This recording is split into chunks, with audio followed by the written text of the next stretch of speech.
Hey guys, it's Delora Dabbles here, and it's been a hot minute since I did a book review for you guys.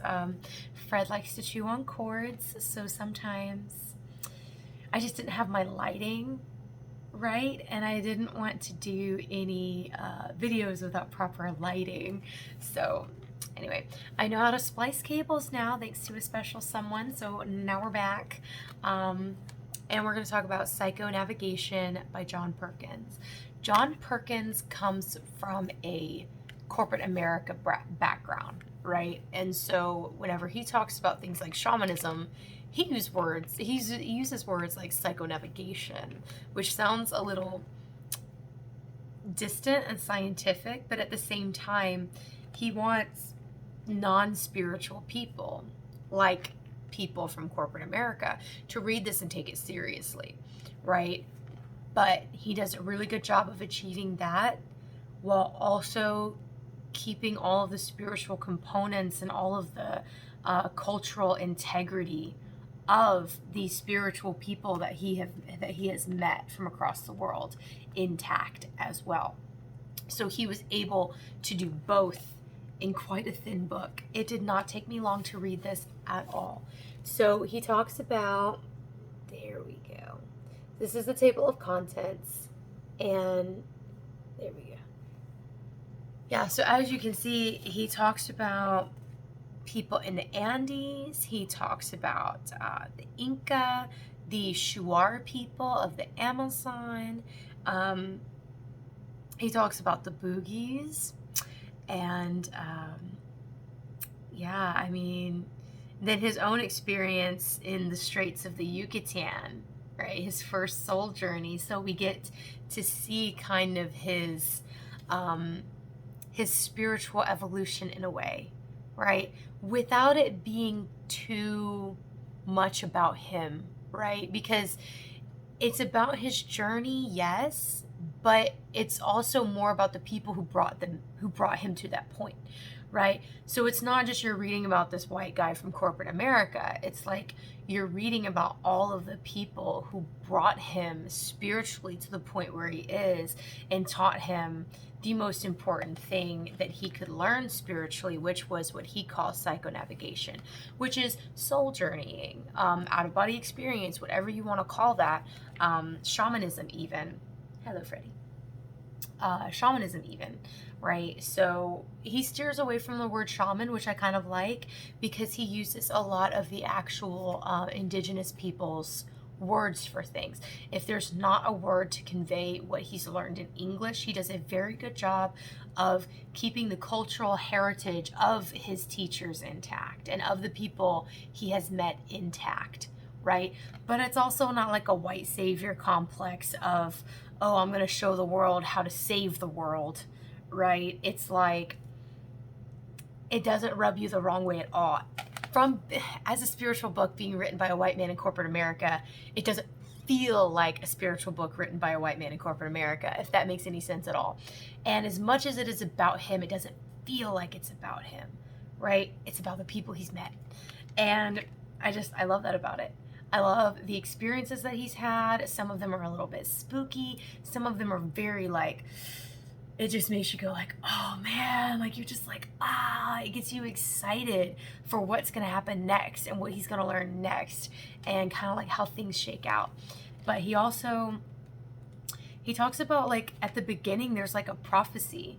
There are the Jaguar people of the Amazon. They come to tell the little outpost, because he was in the Peace Corps, that if they were to continue their co-op to farm the Amazon, that the land was going to turn into pottery. It was going to basically, like, you're going to turn the earth into pottery. And they didn't understand what that meant. They were like, a fire? And they were like, no, the farming is going to make it turn into pottery. And they didn't understand. And so John Perkins and a bunch of other people who had strange experiences in the Amazon at those outposts tried to get the Peace Corps to stop this. And this was in, I think, the 70s and 80s. Freddie, inside voice. I'm filming a video. Yeah, I'm filming a video. Inside voice. Anyway, this was like in the 70s or 80s or something like that. And so they tried to get the Peace Corps to stop the co-op. But of course, the Peace Corps didn't listen. After just a couple of years, what happened was whenever they took the trees out, they cut the trees down, the top layer, the top soil, washed away very quickly. They only got 2 years of harvest off of the land that they cleared from the Amazon. And what was left underneath of the topsoil was clay. And when the sun beat down on it, it turned hard and was like pottery, literally. It happened within 3 years of the Jaguar people of the Amazon telling them that. The reason why I keep saying the Jaguar people of the Amazon is because I can't pronounce the tribe's name. But he talks about them a lot here because,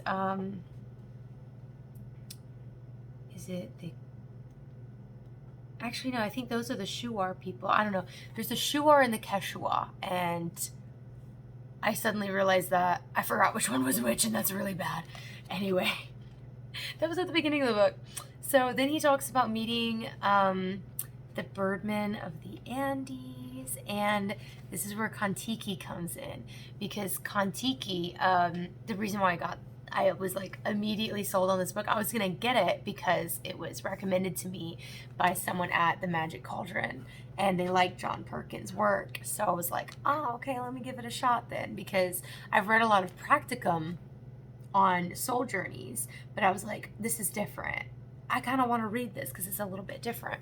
So, but then I saw Kon-Tiki in the contents, in the table of contents, and was like, I read that book. But basically it was to prove that people in South America could have traveled to Indonesia. And they proved it. It was college students and professors, like anthropologists and stuff, were trying to prove it because everyone was like, oh, they didn't have the technology. And they were like, these are the Inca. But basically the story goes that some strange men landed on the shores of the Inca territory from the Pacific side, and they were lost and they wanted to get home. And the chief person in charge of the Inca said, if I can get you home, will you name your homeland after me and bring me treasures? And they were like, if you can get us home, we'll give you whatever you want. So there was an island, and whenever Kon-Tiki took their journey, they landed on an island, and some of the words were Inca words, like the word for chicken or something was the same as the Inca word for chicken. And the name of the island was similar to that guy's name. Yes. Or was it the god of the sun? I think it was similar to the name of the god of the sun, but it had been changed over the years and spelled a little differently. And so it's like, that story was true. Obviously, we have linguistic evidence. Then the Kon-Tiki voyage sealed it. It just sealed it. And so I loved reading that as a kid. It's been a long time. It makes me want to read Kon-Tiki again, honestly. But anyway, enough about Kon-Tiki. Talking about soul journeying. How the Inca guy, the chief guy in charge, got them back home was that he went on the ship with his priests and everything. And the priests journeyed beyond. Right, this priest was gone for several days, right, and came back. And whenever he came back, he was like, I can take them home. I know where to go. I know where to take them. And they built the ship and they took them back home. They came back after a couple of years, and people were really worried. They were like, oh no, where's our president, basically? Like, where's our president? Where's our king or chieftain, whatever? And he comes back, and his ship is laden with gold, and it's a cool story. He talks about the Bugis, too, of Indonesia. The Bugis, that's where we get the term boogeyman. But you know, like whenever you watch like the stereotypical pirate stuff, right? Like Sinbad and things like that. They've got like the sashes and the sabers and they've got that aesthetic look and the gold earrings and stuff, right? Those are all racial stereotypes of the Bugis. And they were pirates, of course, among other things, though. Not just pirates, but among other things.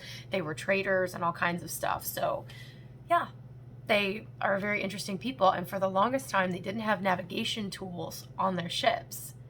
their captains would soul journey to where they needed to go and then take the ship there. Because they journeyed in spirit to where they needed to go, they knew how to avoid all the storms and things like that. Because in spirit, they would know what was coming before it happened. Yeah, and there's a lot of just really cool conversations that he has with people. I love a good conversation. It's part of the reason why I like to do the YouTube channels, because I like to make it feel like a conversation, right? This whole book is more about the conversations he has with people from around the world and what he's gleaned from those conversations. And because the conversations are written down, it feels like you're there and you're experiencing it too.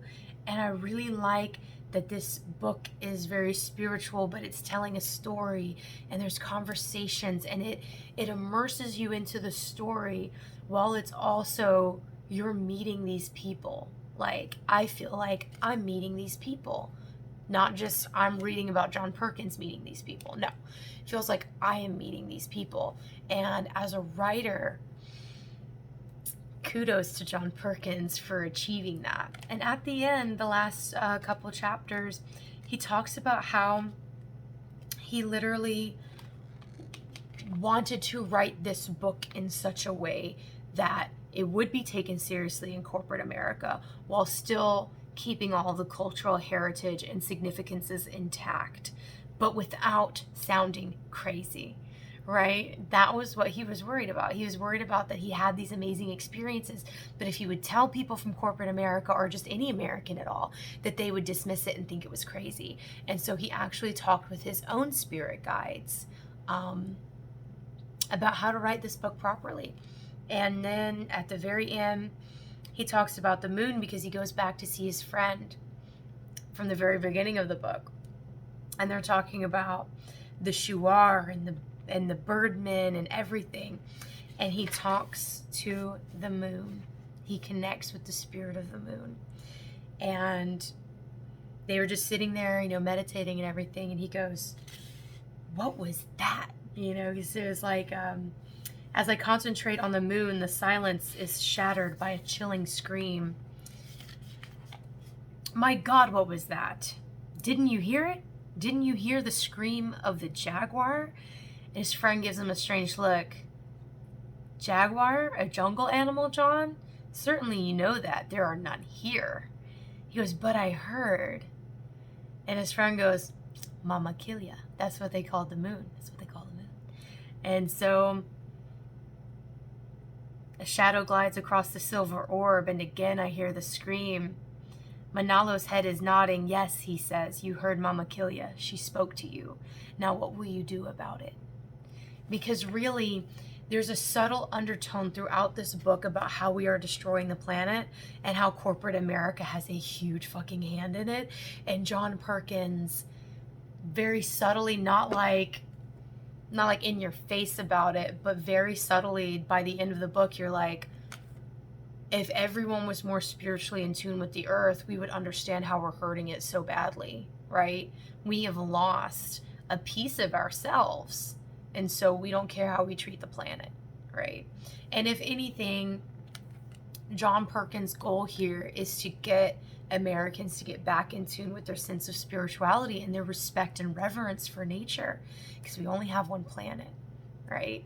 And so it's a very thoughtful, it's teaching you a lot about shamanism, and he actually takes you through the steps. Towards the end of the book, he outlines the steps that he learned, and no, they don't include drum beats or rattles. So if you're not into drum beats and rattles, his whole thing is basically the whole meditate, be still with yourself, listen to yourself, be able to enter an alpha state of mind. And all of these spiritual books that are worth their weight in salt are going to talk about the alpha state.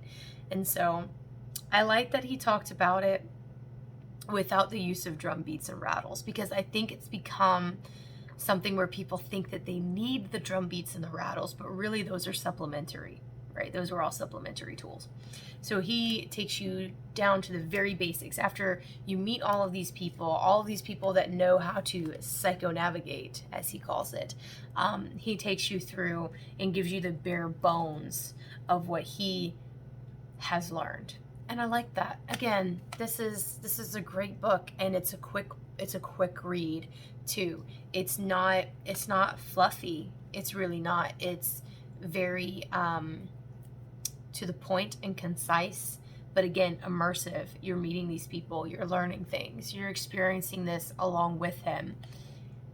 And I think that if you're interested in any kind of soul journeying, picking up this book and giving it a read would be amazing. This book was published quite a while back. I believe the original printing was, in 1990. This is a reprint that he did, I believe, in 2000. But it was originally published in 1990. And I think he wrote just a different foreword, a different preface to it. And that's whenever you find out that this one in particular was written in 2001 or 2000. So I got another book from him called Shapeshifting, and when I finish that book, I'll do a review of it as well. But yeah, a very different take on soul journeying from a completely different perspective than what I have ever read before. If you've read things by John Perkins or you've read this book, tell me all about it in the comment section down below. And hopefully we can have a nice little conversation about it. But I'd love to know what you guys think of it. If you guys do turn around to give it a read, do let me know that this video helps you decide on whether or not to read it, because I like to know that stuff. And until next time, hit like if you like this video, hit subscribe on my channel, and until next time, happy dabbling and bye-bye.